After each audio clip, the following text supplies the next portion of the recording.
তো এই যে আজকে তোমাদের যে অর্থনীতি পরিচয়টা নিয়ে আলোচনা করব, তো সেটা হচ্ছে প্রথমে যে অর্থনীতি পরিচয়। মানুষ জন্ম থেকে মৃত্যু পর্যন্ত অবিরাম বেঁচে থাকার জন্য কি করে? সংগ্রাম করে। আমরা যে অর্থনীতি বিষয়টা জানব, যেখানে অর্থনীতির যে ধারাবাহিক বিষয়গুলো রয়েছে সেগুলো আমরা প্রথমে দেখে নিই। জন্ম থেকে মৃত্যু পর্যন্ত মানুষ বেঁচে থাকার জন্য অবিরাম অর্থনৈতিক সংগ্রাম করে। তাহলে মানুষ আজীবন নানাবিধ বাধা পেরিয়ে এগিয়ে চলে। তাহলে চলার পথে অনেক ধরনের বাধা আসতে পারে, সে বাধা পেরিয়ে মানুষ কি করে? সামনের দিকে এগিয়ে চলে। তাহলে মানুষের চলার পথের অর্থনৈতিক সমস্যা বা বাধা অতিক্রম করতে অর্থনীতির বিষয় নানাভাবে সহায়তা করে। মানুষ, সমাজ বা দেশের সমৃদ্ধি অর্জনে অর্থনীতি বিষয় বিশেষ ভূমিকা পালন করে। তাহলে অর্থনীতি বিষয় সম্পর্কে জানা বা শেখা সেজন্যই গুরুত্বপূর্ণ। কী জন্য আমাদের অর্থনীতি বিষয় শেখা বা জানার প্রয়োজন? তাহলে এই যে মানুষ, সমাজ বা দেশের সমৃদ্ধি অর্জনে অর্থনীতি বিষয়টা বিশেষ ভূমিকা পালন করে, আর এই জন্যই আমাদের ওই অর্থনীতি বিষয়টা জানা বা শেখা খুবই গুরুত্বপূর্ণ। এই অধ্যায়ে অর্থনীতির উৎপত্তি ও বিকাশ, প্রধান প্রধান অর্থনৈতিক সমস্যা, অর্থনীতির সংজ্ঞা, তারপরে হচ্ছে নীতি, আয়ের বৃত্তাকার প্রবাহ এবং বিভিন্ন অর্থনৈতিক ব্যবস্থা সম্পর্কে কিন্তু সংক্ষিপ্ত আলোচনা করা রয়েছে। শিক্ষার্থীরা, এখানে আমরা প্রথমে একটু জেনে নিই যে এই অধ্যায়টা শেষে আমরা কি কি জানতে পারবো। এই অধ্যায়টা যদি আমরা ভালো মতো পড়ি তাহলে আমাদের কি কি জানা যাবে। তাহলে এই অধ্যায় শেষে হচ্ছে অর্থনীতির উৎপত্তি ও এর বিকাশ ধারাবাহিকভাবে বর্ণনা করতে পারবো, দুষ্প্রাপ্যতা ও অসীম অভাবের পারস্পরিক সম্পর্ক ব্যাখ্যা করতে পারবো, অর্থনীতির ধারণা বর্ণনা করতে পারবো, তারপর অর্থনীতির প্রধান 10টি নীতি বর্ণনা করতে পারবো, বিভিন্ন অর্থনৈতিক ব্যবস্থার পরিচয় বর্ণনা করতে পারবো, তারপর হচ্ছে বিভিন্ন অর্থনৈতিক ব্যবস্থার তুলনামূলক সুবিধা অসুবিধা মূল্যায়ন করতে পারবো। তো শিক্ষার্থীরা, প্রথমে আমরা জানবো কি? অর্থনীতির উৎপত্তি ও বিকাশ। তাহলে অর্থনীতির উৎপত্তি কোথা থেকে? অর্থনীতিটা কোথা থেকে উৎপত্তি হয়েছে, আর এর বিকাশটা কি? তাহলে আজকের যে অর্থনীতি, আমরা যে আজকের যে অর্থনীতিটা দেখছি, এটা কিন্তু পূর্বে এতটা, এই অর্থনীতি যা আমরা পড়ি তা কিন্তু পূর্বে এতটা জটিল ছিল না। তাহলে সনাতন বা আদিম সমাজে মানুষের জীবনযাপন ছিল অত্যন্ত সহজ সরল। খাবার দাবার, কাপড় চোপড় এবং বাড়িঘর এসবই ছিল মানুষের মৌলিক চাহিদা। তাহলে আমাদের এই যে আমরা অর্থনীতিটা দেখছি, এটা কিন্তু পূর্বে এতটা জটিল ছিল না। তাহলে এই খাবার দাবার, বাড়িঘর সব কিছুতেই ছিল, খাবার দাবার, বাড়িঘর এসবই ছিল মৌলিক চাহিদা। তাহলে দ্রব্য সামগ্রী বিনিময়ের রীতি ছিল খুব সীমিত।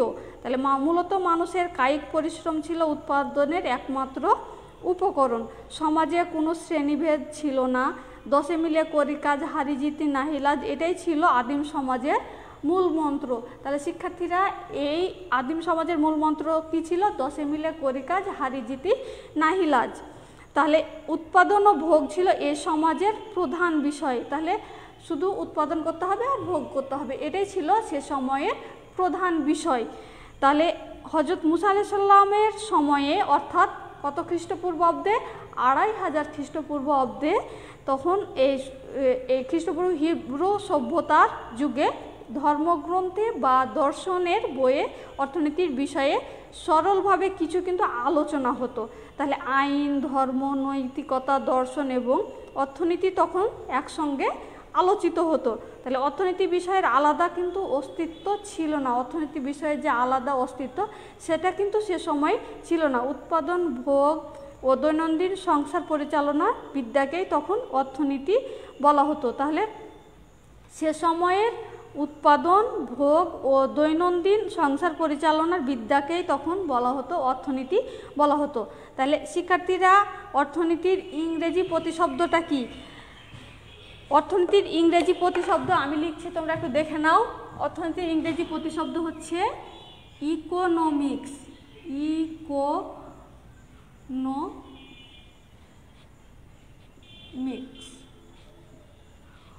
অর্থনীতির ইংরেজি প্রতিশব্দ হচ্ছে ইকোনমিক্স। শিক্ষার্থীরা, এই অর্থনীতির উৎপত্তি ও বিকাশে অর্থনীতির যে ইংরেজি প্রতিশব্দ সেটাই হচ্ছে ইকোনমিক্স। তাহলে এই ইকোনমিক্স শব্দটা কোথা থেকে এসেছে? ইকোনমিক্স শব্দটা গ্রিক শব্দ ওইকোনমিয়া থেকে এসেছে। তাহলে ঐকোনমিয়া অর্থ কি? গৃহস্থালির ব্যবস্থাপনা। ঐকোনমিয়া অর্থ গৃহস্থালির ব্যবস্থাপনা। তাহলে প্লেটো এবং অ্যারিস্টটল ছিলেন গ্রিক সভ্যতার বিখ্যাত দুই চিন্তাবিদ। তাহলে গ্রিক সভ্যতার প্রধান দুই চিন্তাবিদ ছিল কি? প্লেটো আর অ্যারিস্টটল। এই দুজন চিন্তাবিদ ব্যক্তিগত সম্পত্তি, শ্রমিকের মজুরি, দাসপ্রথা ও সুদ সহ অর্থনীতির অনেক মৌলিক বিষয় নিয়ে আলোচনা করেছেন। তাহলে এই যে দুই চিন্তাবিদকে প্লেটো আর অ্যারিস্টটল, এই দুই চিন্তাবিদ কি করেছে? ব্যক্তিগত সম্পত্তি, শ্রমিকের মজুরি, দাসপ্রথা ও সুদ সহ অর্থনীতির অনেক মৌলিক বিষয় নিয়ে কিন্তু আলোচনা করেছেন। তাহলে প্রাচীন ভারতে 4র্থ খ্রিস্টপূর্বে কৌটিল্যের অর্থশাস্ত্রে বৃহত্তর পরিসরে সারা দেশের রাজনীতি, সমাজ, অর্থনীতি ও সামরিক বিষয়ের উপর আলোকপাত করা হয়। তাহলে 16শ শতাব্দীর শেষভাগ থেকে অষ্টাদশ শতাব্দীর শেষভাগ পর্যন্ত ইংল্যান্ড, ফ্রান্স ও ইতালিতে আন্তর্জাতিক বাণিজ্যের যে প্রসার ঘটে তাকে কি বলে? বাণিজ্যবাদ। তাহলে এই বাণিজ্যবাদ বলা হয়। তাহলে দেশের ধন সম্পদ বৃদ্ধি, রাষ্ট্রের ক্ষমতা বৃদ্ধি ও বাণিজ্য উদ্বৃত্তকরণের লক্ষ্যে ইংল্যান্ডের ব্যবসায়ীরা বেশি রপ্তানি করতো এবং খুব সামান্যই কিন্তু আমদানি করতো। তাহলে রপ্তানি করতো বেশি আর আমদানি করতো খুব সামান্য। তাহলে ইংল্যান্ডের উৎপাদিত পণ্য পৃথিবীর বিভিন্ন দেশে প্রচুর পরিমাণে রপ্তানি করে মূল্যবান ধাতু, সেগুলো কি? সোনা, রূপা, হীরা ইত্যাদি আমদানি করা হতো। তাহলে অষ্টাদশ শতাব্দীর মধ্যভাগে ফরাসিরা সে দেশের ধনী মানুষের বিলাসী জীবনযাপন, অতিরিক্ত করারোপ এবং ইংল্যান্ডের বাণিজ্যবাদের বিপক্ষে অবস্থান নিয়ে ভূমিবাদ মতবাদ প্রচার করে। তাহলে সে সময়ই এই যে ইংল্যান্ডের বাণিজ্যবাদের বিপক্ষে অবস্থান করে কি করেছে? ভূমিবাদ ও মতবাদ প্রচার করে। ভূমিবাদীদের মতে কৃষিটা কি? খনি ও মৎস্যক্ষেত্র সহ হলো উৎপাদনশীল খাত, আর অন্যদিকে শিল্প ও বাণিজ্য উভয়ই হচ্ছে অনুৎপাদনশীল খাত হিসেবে মনে করা হতো। তাহলে এভাবেই দেখো শিক্ষার্থীরা, এভাবে প্রাচীন এবং মধ্যযুগের অর্থনীতি বিষয়ক আলোচনা ক্রমশ নানা বিষয়ের সমন্বয়ে জটিল হতে থাকে। রাজনৈতিক অর্থনীতি একটি স্বতন্ত্র বিষয় হিসেবে কিন্তু স্বীকৃতি পায়। তাহলে যখন ইংরেজ অর্থনীতিবিদ অ্যাডাম স্মিথ তার যে 1776 সালে যে তার বিখ্যাত একটা বই, সে বইয়ে কি করেছে?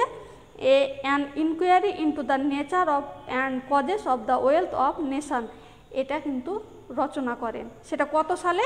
1776 সালে। তাহলে আধুনিক অর্থনীতির মূল ভিত্তি হলো অ্যাডাম স্মিথের এই বইটি। তাহলে আধুনিক অর্থনীতির মূল ভিত্তিটাই হচ্ছে কি? অ্যাডাম স্মিথের এই বই। শিক্ষার্থীরা, এবার আমরা জানবো আমাদের যেটা মৌলিক অর্থনৈতিক সমস্যা, আমরা তো অনেক সমস্যায় পড়ে থাকি, কিন্তু মৌলিক অর্থনৈতিক সমস্যাটাই হচ্ছে কি? দুষ্প্রাপ্যতা আর অসীম অভাব।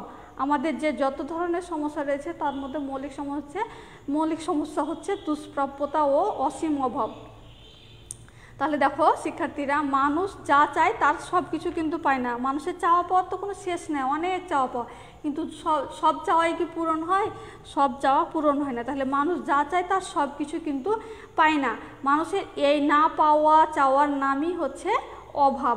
মানুষের জীবনে অভাবের কিন্তু শেষ নেই, কারণ একটা পাওয়ার সাথে সাথে নতুন করে একটা অভাব তৈরি হয়ে যায়। তাই এজন্য মানুষের অভাবের কিন্তু শেষ নাই। এখানে উদাহরণ হিসেবে দেখো, তুমি একজন শিক্ষার্থী, ধরো তোমার কাছে 1000 টাকা আছে। তাহলে এখানে উদাহরণ হিসেবে বলা হয়েছে শিক্ষার্থীদের, তোমার কাছে 1000 টাকা আছে। তাহলে তোমার কি কি প্রয়োজন? দেখো, শার্ট, প্যান্ট, জুতা, তাহলে এতগুলো জিনিসের প্রয়োজন, আর টাকা হচ্ছে তোমার কত? 1000। তাহলে এখানে দেখো, এভাবে দেখা যাবে যে তোমার অনেক কিছু দরকার, কিন্তু তোমার কাছে রয়েছে কি? মাত্র 1000 টাকা। তাহলে তোমার প্রয়োজনের তুলনায় এই টাকার পরিমাণ কিন্তু কম।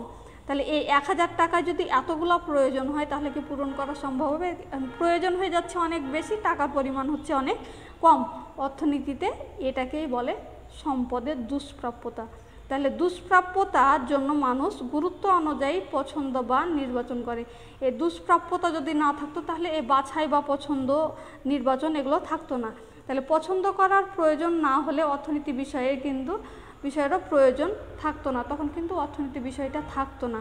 তাহলে অর্থনীতি শেখায় কিভাবে সীমিত সম্পদে সর্বোচ্চ সদ্ব্যবহার করা যেতে পারে।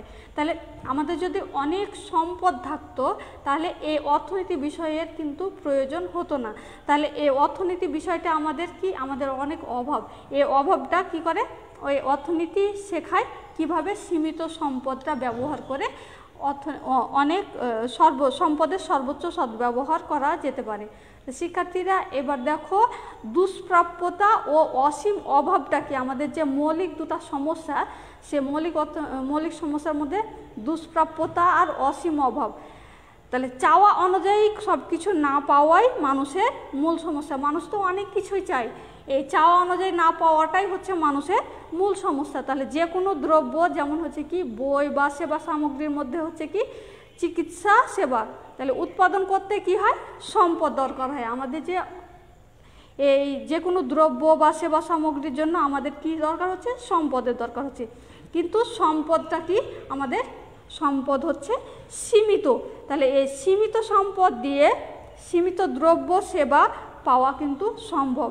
তাহলে সেজন্য কি করতে হবে, সম্পদ হচ্ছে না, সীমিত সম্পদ দিয়ে মানুষের সব অভাব পূরণ কিন্তু হয় না। এটা কিন্তু দুষ্প্রাপ্যতার কারণেই কিন্তু হচ্ছে এটাই, যে সম্পদ অসীম হলে দুষ্প্রাপ্যতার সৃষ্টি হতো না। বিখ্যাত অর্থনীতিবিদ অধ্যাপক এল রবিন্স বলেন, অর্থনীতি এমন একটি বিজ্ঞান যা অসীম এবং বিকল্প ব্যবহারযোগ্য দুষ্প্রাপ্য সম্পদের মধ্যে সমন্বয় সাধন সংক্রান্ত মানবীয় আচরণ বিশ্লেষণ করে। এটাকে অধ্যাপক এল রবিন্স। তাহলে অর্থনীতিবিদ স্যামুয়েলসনের মতে দেখো, সম্পদ সীমিত বলেই সমাজে সম্পদের সবচেয়ে ভালোভাবে ব্যবহারের প্রশ্নটি গুরুত্ব পায়। এখানে দেখো শিক্ষার্থীরা, সূর্যের আলো, বাতাস, তাহলে এই সূর্যের আলো, বাতাস ইত্যাদি কিন্তু প্রকৃতি থেকে জিনিসগুলো চাহিদা অনেক, এগুলো কিন্তু আমরা প্রকৃতি থেকে পেয়ে থাকি, কিন্তু এগুলো পেতে আমাদের তেমন কিন্তু অর্থ খরচ করতে হয় না। আমরা সূর্যের আলো, বাতাস এসবের জন্য কি আমরা কোনো অর্থ খরচ করি? আমরা করি না।